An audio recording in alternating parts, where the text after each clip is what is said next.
I'm John Bowden from Rock History Canada. In the last 41 years in radio, I've had the pleasure of interviewing some of the most interesting people that were heroes to me when I was growing up. And then, of course, the longer you're in radio, the more interviews you gather up.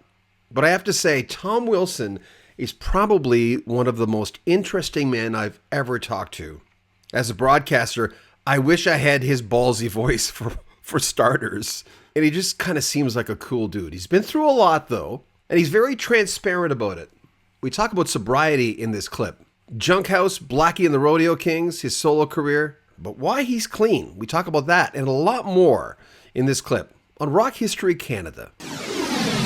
Tom Wilson, here's a guy with a smoky, rugged tone to his singing and speaking voice. Rich and gravelly. In the old days, we would call that a whiskey-soaked voice. Wilson is a highly respected Canadian musician, and his career is a genre-spanning cavalcade of different sounds.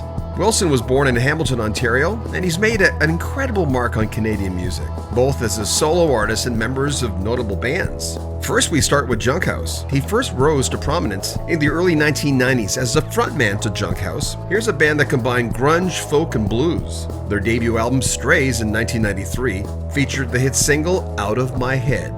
The album continued to chart singles in 94, with The Skies Falling, Praying for Rain, and Big Brown Turtle. Their second album, Birthday Boy, came out in 1995, which included the hits Be Someone and Burn For You. That raw energy that the band had really resonated with Canadians. By 97 came their third album, Fuzz, which featured the hit Shine, which, by the way, is their biggest song currently on Spotify.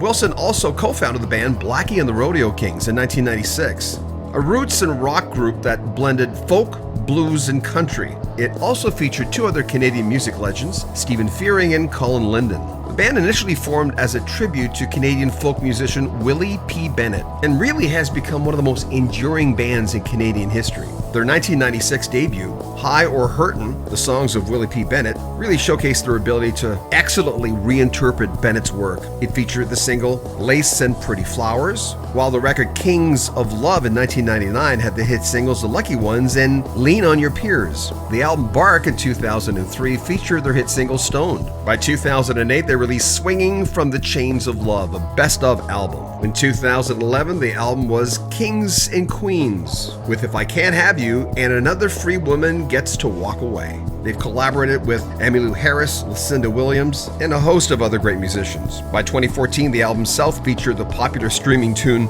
Blow Me a Kiss. He also had a solo career, and there was Lee Harvey Osmond. The latter is a persona he created, a project that blends psychedelic folk and acid folk sounds. Throughout his career, Tom Wilson has been a figure known for authenticity, both in his music and his personal life. His discovery of his Mohawk heritage later in life deeply influenced his music, adding an additional layer to his already multifaceted artistic identity. I know people go into rehab and then they do their thing and then they go back to it, but what was the final thing that 20 some years later, here you are? I had to stop killing my family. That was it. I was hurting too many people that I loved. And that was a bit of an awakening. But as you know, in surviving in sobriety, you know, if it's the most selfish act that you'll probably do in your life, because if you don't take care of yourself first, you have nothing to offer anybody else. And so I realized that I had to take care of myself, and I had to get myself on the right track. We just had Father's Day last week, of course, and the cards from my kids were both thanking me, you know, for making that decision to choose them over substances. And so there's the reward. There's 25 years of sobriety coming around the corner, and there's the greatest reward from it is being thanked by my kids. When did you become aware of that? Was it when you were going through all that? You know, I mean, I went through all kinds of drugs and alcohol and sex and all the stuff that comes with minor fame, you know. As Bill Withers said, you know, you put some gold records on your wall. It's amazing how good looking you get to people. I've Yeah, and never heard that. that's pretty great. That's part of the distraction from on our journey, is allowing people and circumstances to define us.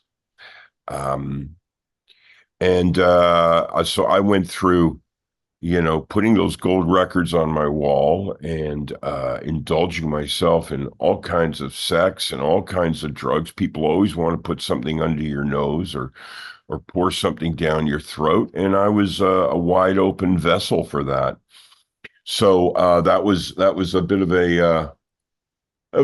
a unnecessary indulging on my part. Isn't that a win in Rome? I hate to make excuses for stuff like that, but I hear so many people who look, they own it, but they said it was also a kind of a when in Rome rock star thing. Yeah, I don't really buy that. I buy that. I think that we're all smarter than that. Mm-hmm. Um, I don't blame anyone but myself for my mistakes. And I made some big mistakes. I drove my life into the ditch and I ended up in rehab and I came out the other end and I relapsed and then I decided to stop everything. And I'm 25 years clean and sober on December 12th of this year. Wow. And that's the way I decided to.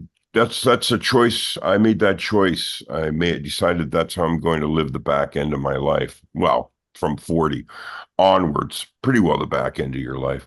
And it's taken me that long to become more self-aware. It's taken me that long to be able to only start to recognize the magic that is around us, and also to start learning about who I am, and those are important things. Completely changed your look there. Tom Wilson's Planet Love. Yeah, I just squatted all my hair off. In fact, I was about to cut my hair off about a month ago, and my wife said, "Please don't make me leave you." I'm serious, man. Do not cut your hair out. Who am I to tell you you don't even know me? Do not cut your hair. Well, I've been putting my hair I've been putting my hair in braids. I've been really happy. It's not the look. At my age, I actually don't care that much. I mean, I try to dress myself up and I try to make a decent appearance when I have to go and speak in public or perform. But really, it's just the convenience of having your hair off your face, man. So this is down for the first time in about a week, and my wife's going to put it back in the braids for me tonight, probably. Remember, if you want to support the channel, we'd really appreciate that because YouTube's income is all over the place.